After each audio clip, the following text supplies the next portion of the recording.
سورۃ الانعام کی آیت نمبر 60۔ الحمدللہ وکفی والسلام علی عبادہ الذین اصطفی خصوصا علی سید الرسل وخاتم الانبیاء وعلى آلہ واصحابہ الاتقیاء اما بعد فاعوذ باللہ من الشیطان الرجیم بسم اللہ الرحمن الرحیم وهو الذی یتوفاکم باللیل ویعلم ما جرحتم بالنہار ثم يبعثكم فيه ليقضى أجل مسمى ثم إليه مرجعكم ثم ينبئكم بما كنتم تعملون۔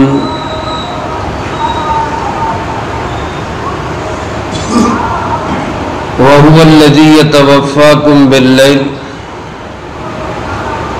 وہی اللہ ہے جو تمہیں موت دیتا ہے رات کے وقت۔ وَيَعْلَمُ مَا جَرَحْتُمْ بِالنَّهَارِ، اور جانتا ہے دن میں تم نے کیا کچھ کمایا۔ ثُمَّ يَبْعَثُكُمْ فِيهِ، پھر وہ تمہیں دن میں اٹھا دیتا ہے۔ لِيَقْضَى أَجَلٌ مُّسَمًّى، لِيُقْضَى أَجَلٌ مُّسَمًّى، تاکہ جو مدت مقرر ہے وہ پوری کی جا سکے۔ ثُمَّ إِلَيْهِ مَرْجِعُكُمْ، پھر اسی اللہ کی طرف تم سب کا لوٹ کر جانا ہے۔ ثُمَّ يُنَبِّئُكُمْ، پھر وہ تمہیں آگاہ کرے گا۔ بِمَا كُنتُمْ تَعْمَلُونَ، جو کچھ تم کرتے رہے۔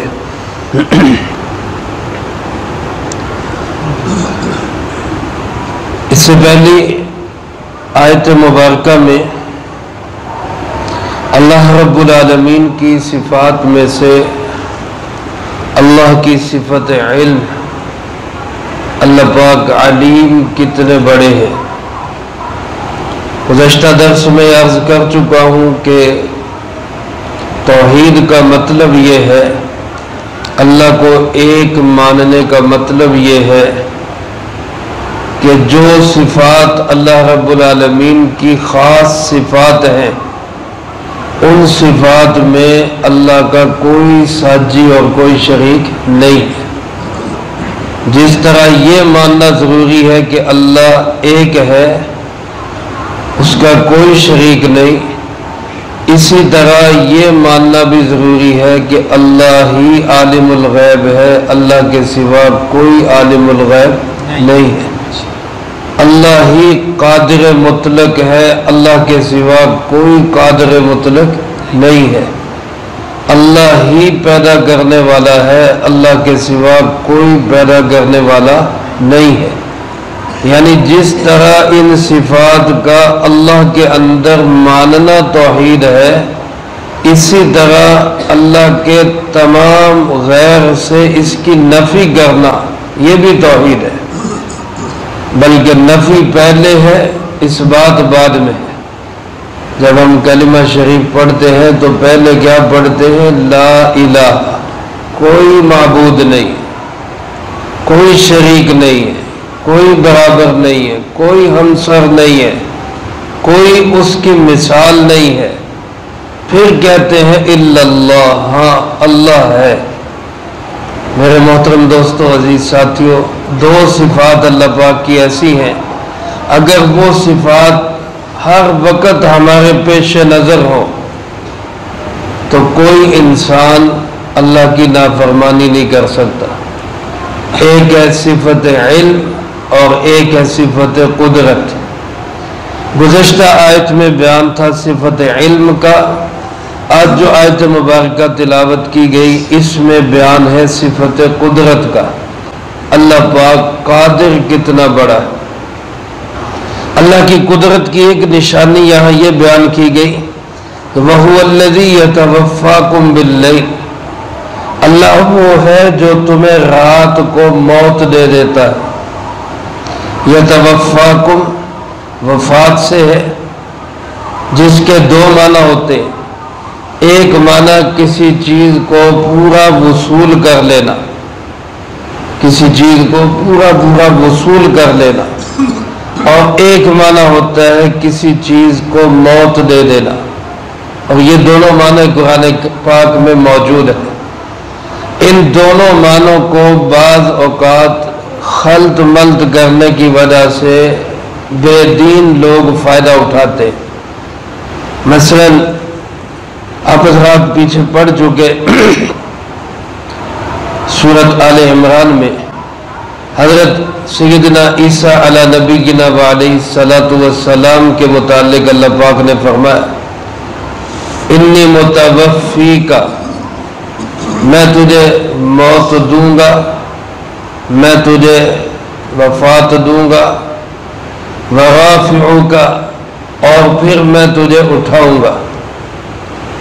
قادیانی لوگ، مرزائی لوگ اس سے یہ شبہ ڈال کر کہ دیکھو وفات کا لفظ ہے، انی متوفیک، اے عیسیٰ میں تجھے وفات دوں گا، پھر تجھے اپنی طرف اٹھاؤں گا۔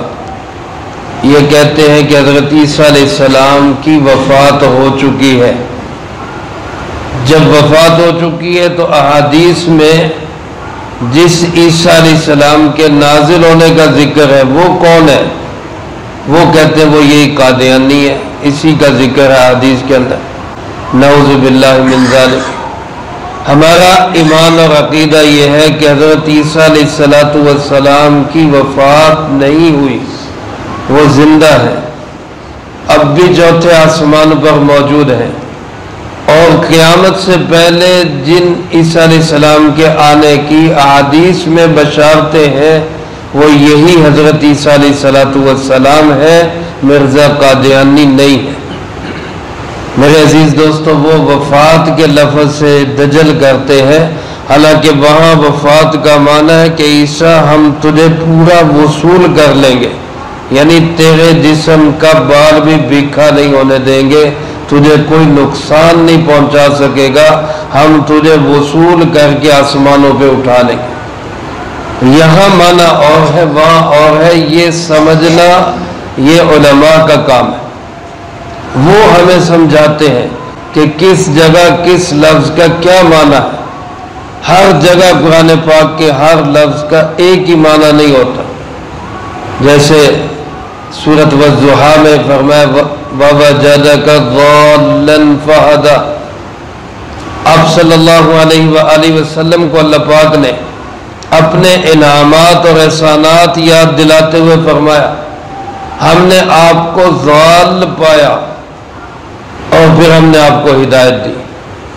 اب یہاں ضال کا کوئی معنی یہ کر سکتا ہے کہ آپ کو گمراہ پایا، نعوذ باللہ من ذالک۔ تو ضال کا لفظی معنی تو یہی ہے، لیکن یہاں ضال کا معنی آپ شرعی احکامات سے ناواقف تھے، لا علم تھے، اللہ نے آپ کو علم عطا کیا، اس لیے یہ بات علماء سمجھ سکتے ہیں۔ آج ہر کس و ناقص وہ چند اردو کے ترجمے پڑھ کے وہ کہتا ہے جی میں بھی قرآن کا مفسر بن گیا، ایسے لوگوں پہ اعتماد نہیں کرنا چاہیے۔ اللہ پاک ہماری ایسے فتنوں سے حفاظت فرمائے۔ علماء سے ہی دین سیکھنا چاہیے۔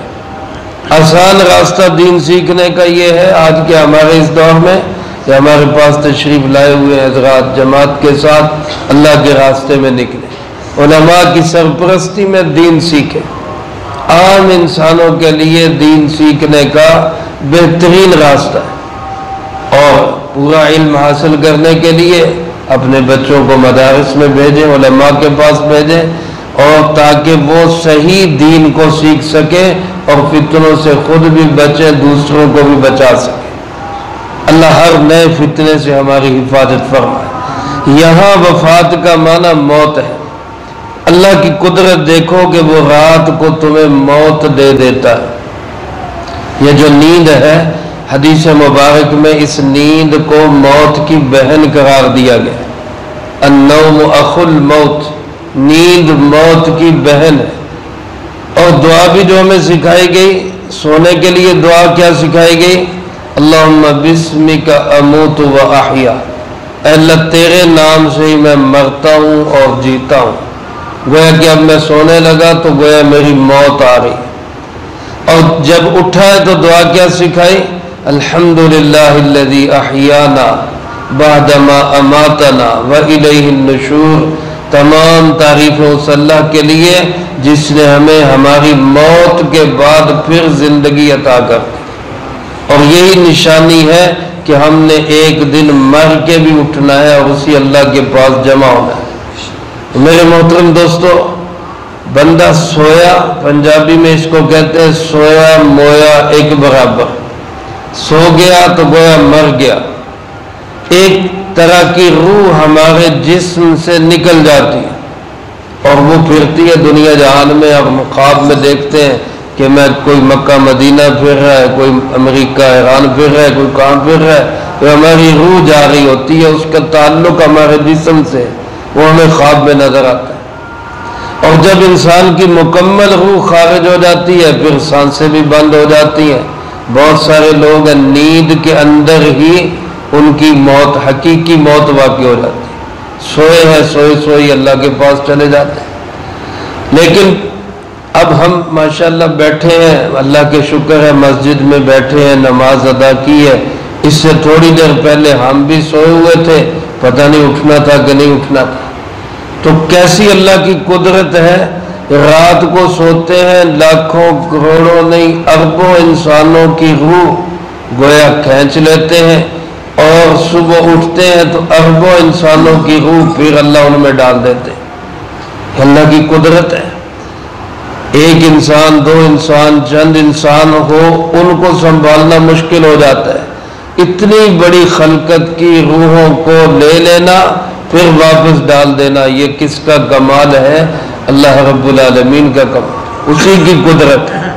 فرمایا قدرت اس کی اتنی بڑی، اور علم یہ ہے کہ وَيَعْلَمُ مَا جَرَحْتُمْ بِالنَّهَارِ، دن میں تم جو کچھ کمائی کرتے ہو، اچھا برا جو عمل کرتے ہو، اس سب کو جاننے والا بھی کون ہے؟ اللہ رب العالمین۔ اس جاننے کے باوجود ثم یبعثکم، پھر وہ تمہیں اٹھا دیتا ہے۔ دیکھو نا، دنیا میں کوئی کسی کی نافرمانی کرے اور نافرمانی کر کے وہ اس کے بعد دوبارہ اپنے کام پہ اس کو رکھنے کے لیے تیار نہیں ہوتا۔ تم نے میری نافرمانی کی ہے، نکل جاؤ یہاں سے۔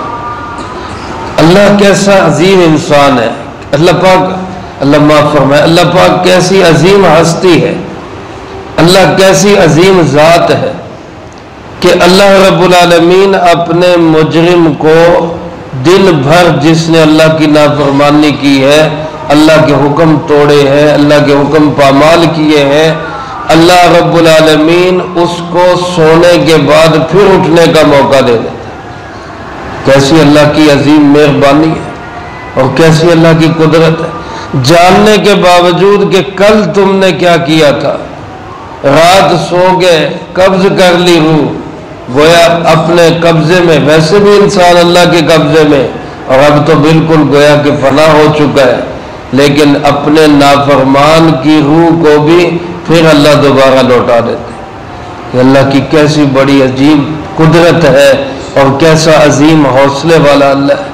اور یہ جو دوبارہ لوٹائی جاتی ہے روح، گویا نیند کے بعد پھر زندہ کر دیا جاتا ہے، اس کو اللہ پاک نے فرمایا ثم یبعثکم فی، پھر وہ اللہ تمہیں دوبارہ دن میں اٹھا دیتا ہے۔